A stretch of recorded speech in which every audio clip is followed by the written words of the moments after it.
I've got Lexie Smith here. So this is our first week of doing Frankly Finance. So we're really excited. We'll be coming to you each week at 11 to talk about different subjects in the finance world. And today we're kicking off with just a little bit about who Lexie and I are, what our background is, and then getting into the different types of services in the financial advice model. So we're going to be going through financial counseling, money coaches, which is a big passion of Lexie and I, and then the financial advice, kind of traditional financial advice and other options that are out there at the moment. So we're really excited to get through this. It's something that Lexie and I talk about all day, every day with different customers and people in the industry. So it's great to really go through that in a lot more detail so people can see all the options that are out there. But I'll throw it over to Lexie to tell us a bit more about your background and how you got to where you are.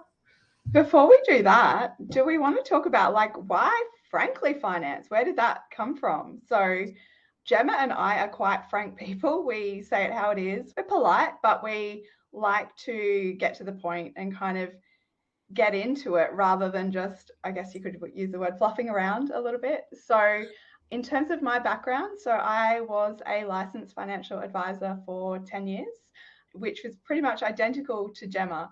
And I actually found Gemma on Instagram. And I think it was 2021, so 2 years ago now. It's our 2-year anniversary, Gemma.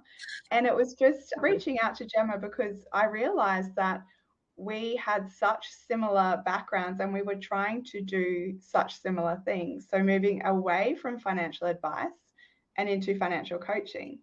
What were your memories of that first time that I sent your message, Gemma? Well, that was really, really good for me because one, I didn't know anybody else doing it and I thought I was just crazy kind of trying to do this. So that was really good. It was validating, but it was also really good because you and I are very similar.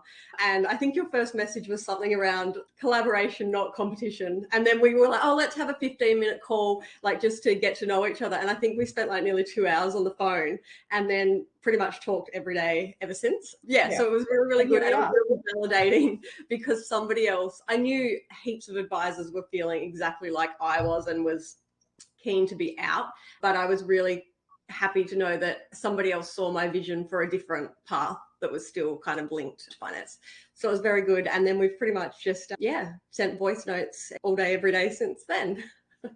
And it's pretty mind-blowing for me to see the exit from the industry that is financial planning. So we used to have, I think the figure was 28,000 advisors in Australia, and that number dropped off 40% over 5 years. And so there's a lot of different reasons for that. And I know not everyone's reason for leaving is the same, but what would you say was your primary reason, Gemma, for moving out of that role? So there was a couple, but funny you said that about the stats because I actually Googled it this morning. So in 2020, there was 21,000 advisors and then there's 16,000 today. But I suspect that there's actually a lot less because people like me who are on the financial advice register don't give advice anymore. Like I don't give face-to-face advice. I work in the digital space. So I would suspect there's heaps of people like that are on the register that are actually not providing advice. So I'd say it's even less, which is scary.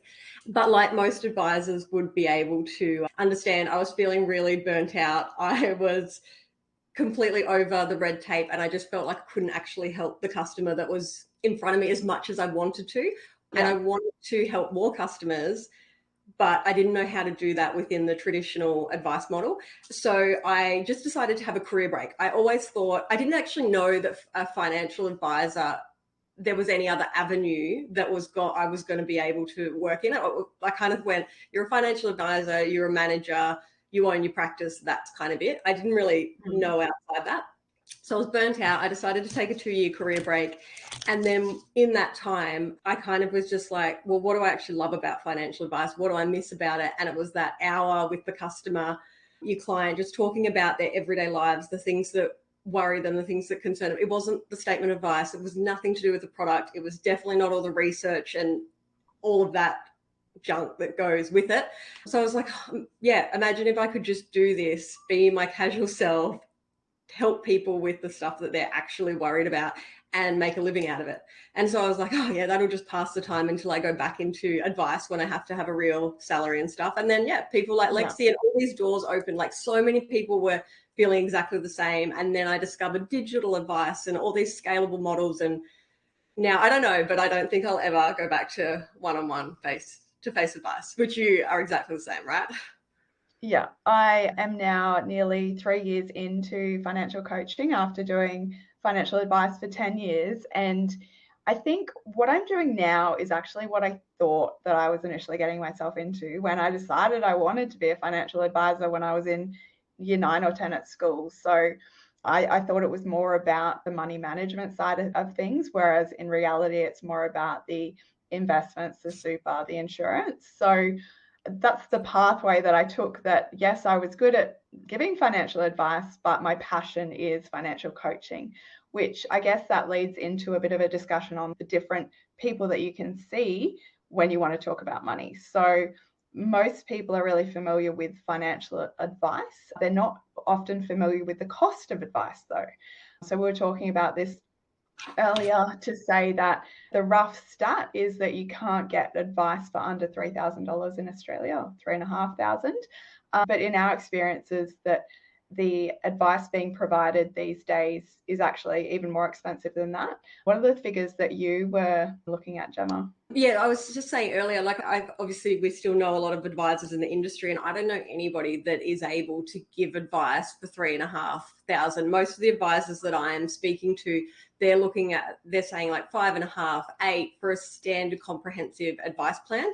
And that's, financial advice is so important. You absolutely need comprehensive advice, but it's not something that's affordable to everybody at different points in their life. So there's got to be other options, and people just don't know what they are. I think to your point as well is, yes, people know what financial advice is, but I think they were a lot like you and most advisors probably, that they don't actually realize that the traditional model doesn't really help you with your day-to-day management. It's your insurance. Yeah. And I don't know many customers that are like, hey, it's keeping me up at night because I don't know if I have enough life insurance. It's not. It's their groceries. It's what mortgage rates are going up. It's all of that kind of stuff. Like, yeah, financial advice is so, so important, but there has to be these other pre-advice kind of steps, like we're money coaching and financial coaching. So one of the reasons why I moved away from financial advice is because I would speak to people in my circle, and you could tell they wanted someone to talk to about money, but they're not necessarily in a position, not ready to pay upwards of $3,500 plus for advice, because it wasn't specifically, as we were talking about, that they want advice on their retirement or anything like that. It was that they're wanting to improve their current situation to improve their financial trajectory. And so I wanted to offer a service whereby I could still help these people, but at a much lower cost. And so that's where financial coaching comes in. And financial coaching is quite a new thing in Australia. It's much more popular overseas in the UK and the US. But there's also a third option in Australia that is a little bit more readily available as well, as in more locations, more people offering it, and that is financial counselling. So financial counselling is a free service. So yes, not $3,500, it is totally free, but there's eligibility for access to this. So being on a Centrelink benefit makes you eligible. Not being able to pay a bill or at imminent risk of not being able to pay a bill also makes you eligible. There's also some scope for women experiencing family violence for the purposes of assisting those women to become financially independent, and also for newly arrived migrants. So there's a lot of people though, Gemma, that don't fit into the financial advice model, don't fit into the eligibility criteria for financial counselling. And that is where financial coaching, in my mind, sits, is right in the middle to help those people that aren't at one end or the other end. Yeah, absolutely. And I think people don't realize that all these options are available. And yeah, they think that their only option is to go to traditional financial advice. And I know that it's a massive frustration of advisors as well, me included, and the people that refer to me, when you have to turn someone away because you're not in the position that you need to be to get the most out of this or to afford the advice. Yeah, so then there needs to be other avenues, but we absolutely need more coaches. We need more financial advisors. Like, that number is dropping so fast. And given that the new education standards for advisors come in 2025, I would say that number is just going to keep going down, which is pretty scary. But yeah, we need more financial coaches, and we need a bit of a shake up to the traditional advice model, which I know so many advisors are already implementing. Like, they're doing that, like a more of a coaching, a more of a supportive kind of service before that, like nurturing. But I think coaching, you're right, it absolutely sits in that pre-financial advice. Like, imagine when you're back as a financial advisor, like having a customer come to you who's already got all the foundations, all the basics done, they're managing their money really well, they're in a really strong position, like all that hard groundwork's done. So you can do the best financial advice plan in the world, but if they haven't done all of the groundwork for it, you can't stick to a financial plan unless you have the basics covered. So you need to do all of that so you can be in the best position for advice. So it's a bit of a knock-on effect. Like,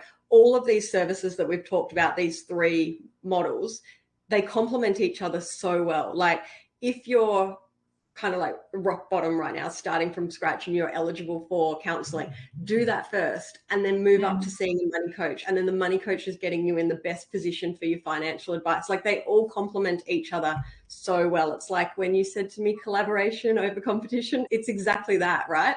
So I love that all these services can work together. The thing is, we just need more of them, and people need to know that they're actual options and how they go about it. Like myself, I didn't even know that counseling, the financial counseling, was so readily available. I knew like Salvos and stuff had a program, but yeah, I didn't really know too much about it, I think, until you really, because you educate people about that quite a bit.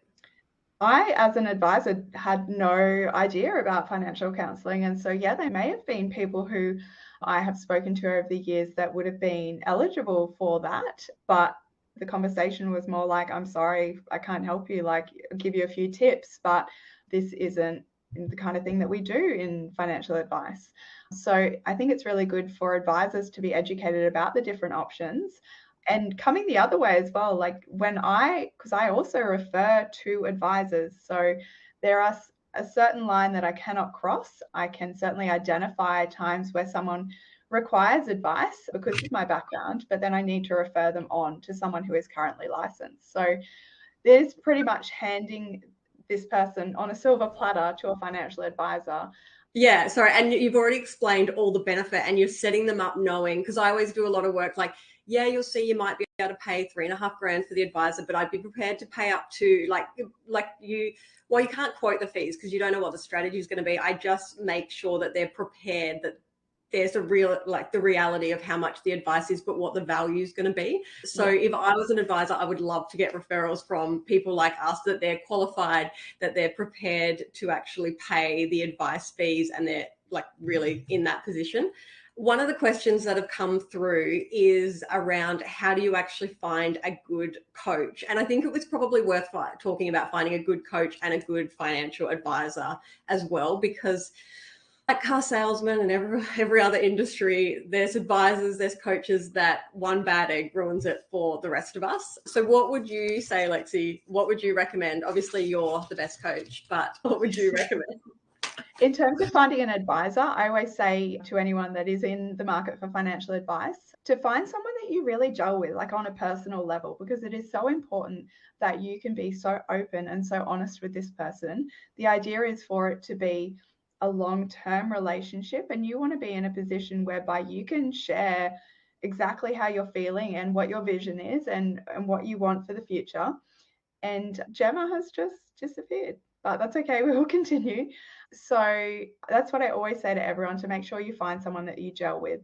And a lot of advisors will be happy to have that 15-minute plus conversation with you to find out, if that gelling can occur. Hello again, Gemma.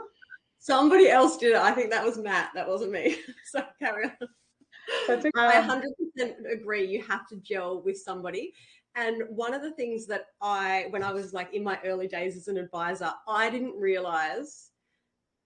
like I could say no to clients. Like, the advisor has to gel, like, you both have to have a really good relationship, right? So I kind of felt like if a customer was in front of me and we didn't get along and they were looking at being a financial planning client, I was like, I would convince them why I was great and all this stuff. And then I just kind of learned, as you get, more confident in yourself, you're just like, I don't think I'm the right fit. This isn't a client that I want to be working with. I don't think you can get the best out of me based on how this relationship is. Like, you don't have to be all things for everyone. So you got to meet with a few advisors. You got to meet with a couple of coaches if you don't gel with the first one. Otherwise, you're not going to get everything that you need out of that. Yeah. And in terms of finding a good coach, there's not many of us around in Australia at the moment. And you definitely, I think, would want someone who is at least familiar with the way things are in Australia in terms of super and insurance and bank accounts and tax and all the rest of it. Even if they won't be giving you advice, they need to understand the setup. So there are very few, but the ones that are out there are very good, all the ones that I know anyway. So again, finding someone that you gel with. They all operate slightly differently as well. So some might be happy to have a one-off meeting. That's something that I do, but other financial coaches will have more of a longer-term package. So depending on what you're after as well may impact that. And then in terms of financial counselling, there is the debt helpline, which is available. So for anyone needing that number, it's 1-800 007 007. But there's also, as Gemma mentioned earlier, the Salvation Army also have a very good financial counselling arm. And so there you can jump on Google and type in Salvation Army financial counselling, and you can search for one in your local area. There may be a bit of a wait to see someone though, so take that into account. Don't leave it till you're really, really, really struggling. And the same with advisors and coaches. Sometimes they can have a bit of a wait to be able to have an appointment, given the numbers. Yeah, I think probably the most important question when you're meeting with a coach or a financial advisor and you're trying to work out if they're a good fit, one is that you build that rapport, like you gel well with, but asking them if your situation, what you want help on, is something that they do a lot of, enjoy, it's kind of like their area, because there's so many different advisors and even coaches that have, like, while we could help with everything, like this is our niche, or this is what we're really passionate about, or this is what we know a lot of, so it can take us like a shorter time to get you that help. Whereas, somebody might be great at mindset, others might be good at daily cash management. You really want to kind of ask them, this is where I feel I am and where I need to get to. Is that something that you're all over? And yeah, same with advisors. Some might be retirement specialists, aged care specialists, accumulators, like your younger audience. So it just really depends. So I think that's an important question. There is also, I didn't hear that you mentioned it, insurance only advisors out there as well. So that's something that I come across quite often, that someone won't necessarily be in the market for holistic financial advice, but they really need to get their insurances sorted. So financial coaches are also able to give referrals to certain specialist financial advisors as well, if you're just looking for something like that. There's also a comment in the chat as well. Oh no, just a comment. All good. Gemma, what was your question? Is that Matt apologizing for taking me out of the panel? Yeah. No, I was going to say, yeah, on that. So scalable advice is so important. So as we said, like, the advisors are dropping like flies in the industry. So there has to be other solutions for people to get advice. So you can do insurance only advice. You can do digital superannuation advice. You can do robo advice for investments. While we want everybody to have holistic, your comprehensive financial advice, if that's not affordable to you at this point in time, breaking it up and doing the parts that you can afford, still putting together one of the pieces of a financial planning puzzle is better than doing nothing. So you absolutely want to go, right, this is important to me, so I'm going to do this part of it at the moment. So it's not always like 100%. You can do things in your own time as things become important to you. But I think everybody needs a coach in their life, even professional athletes. So me as a financial advisor, I run all my financial decisions past another advisor that I know that he would absolutely get sick of me calling him constantly. But you need to take the emotional decisions out of it. You need to put your investor long-term hat on. So bouncing ideas around someone else, having a money coach that you can just relax with, be yourself, ask questions, it's really, really important. But there is a question in here, Lexie, that I think you should answer. So what is the biggest mental shift that you've had with a client, for example, like a high income earner or something that changed their financial path? Oh, yes. Good question. accumulating lots of good stories like this, which is wonderful. So I have a client who is earning good money already, and things are a little tight, you could say. She could have reduced her discretionary expenses and it had been okay, but she wasn't prepared to reduce her discretionary expenses. And that's totally okay. I'm not here to tell anyone what to spend or how much to spend it on or anything like that. Everybody thinks that will be the solution. When they talk to anyone about finance, they'll be like, no coffees, no avocado on toast, stay at home more. Like, it's not what we say. No. So her solution that she decided upon was to simply increase her income. And we always say there is a limit to how much you can reduce your expenses, but there is no limit on what you can earn. And so she went out and she ended up getting another job, and she got a $58,000 pay rise, which meant that she could still spend as she was, but that was, pretty life-changing thing to happen. But she wouldn't have gone and applied for that job if we hadn't have sat down and have that conversation, because we are all creatures of habit and we do things in our comfort zone. So unless that we have a reason not to, we tend to stick with that. In terms of a high income earner who was able to change from week to week, I've seen cases of people earning close to $300,000 a year and still accumulating debt, living week to week, and that really affecting their mental health. We don't have a magic wand that we can wave to fix that. It does take time, but there's also things that come into it, like gambling is something that affects a lot of people, that at the same time as working with a financial coach, they may need to engage other supports as well. So we don't necessarily have all the answers ourselves, but we know where to go to find the extra things that we don't have to be able to support the clients. Would you say that answers that question?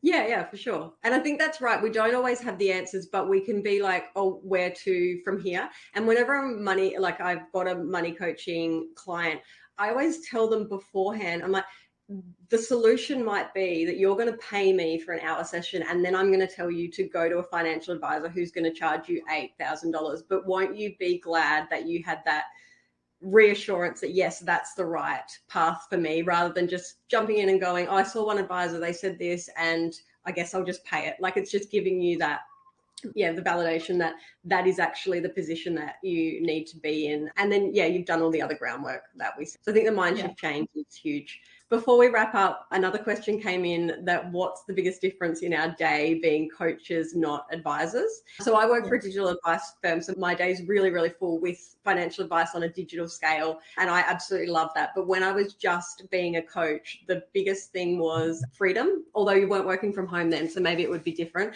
But I'd say just stacks and stacks of paperwork. I don't have to do any of that now, or a compliance person tapping me on the shoulder. Well, I do for the digital, but as a coach. Just like stacks and stacks of paperwork. It's gone. I love it. What about you, Lexie?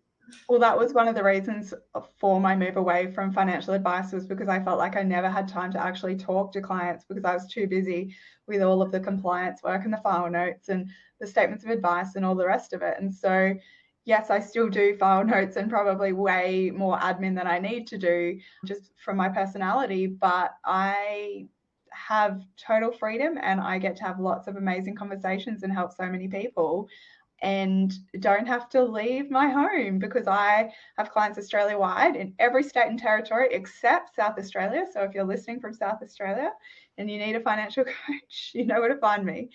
So I think that, pros and cons to everything, but I will personally not be going back to financial advice. And maybe there's even advisors listening who want to try something a little bit different and get into coaching. And maybe we can have a conversation about that. Yeah, I do really miss it though. Sometimes when a lot of the time when I'm talking to, if it's, someone after a webinar or someone at a barbecue, because I'm always talking finance, or a money coaching client, there's so many times that my brain's just like, oh, I know the perfect strategy. Oh, I know exactly. And I get like really excited. I'm like, oh, you can't, like, you can educate on different things, but I do really miss getting really strategic. And while I didn't ever want to do a statement of advice, I miss like all that. But I know that advisors do it just as well, and I can point customers in the right way. But there's definitely things that I miss about financial advice as well.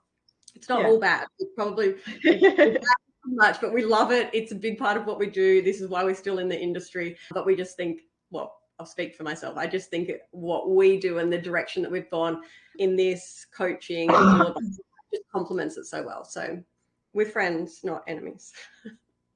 Well, that probably brings episode 1 to an end. We will be doing lots of different topics moving forward.